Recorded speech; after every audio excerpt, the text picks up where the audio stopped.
Here we have to find the binomial coefficient. It's from this pattern.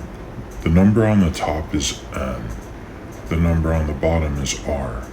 And when you find the binomial coefficient, you have the n factorial on the top of a fraction. Underneath there's the r factorial. In parentheses, it's n minus r, and then a factorial of that. So what you do is you go ahead and once you identify that the top number is n, that means that the 15 will go on the top, and then the 2 will go on the bottom.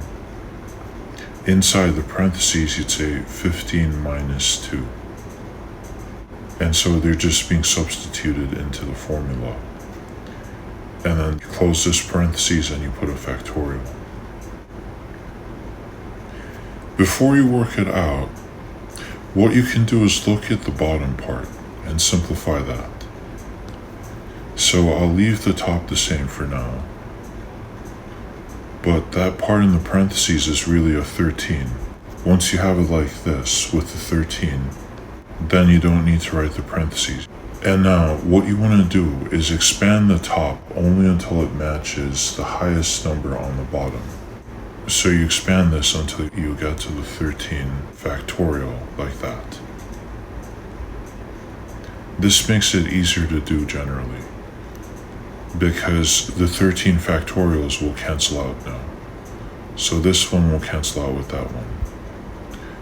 Then all that's left is 15 times 14 on the top, and then the 2 factorial on the bottom. The 2 factorial will just be a 2. If you expand it, it turns into a 2 times 1 times 0 factorial.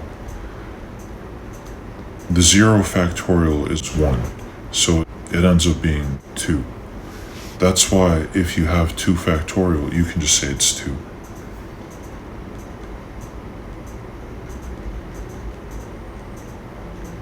Like that.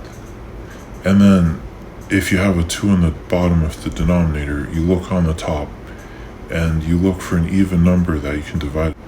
Here we can just say that 14 divided by 2 is 7. And so we end up with 15 times 7, which is 105.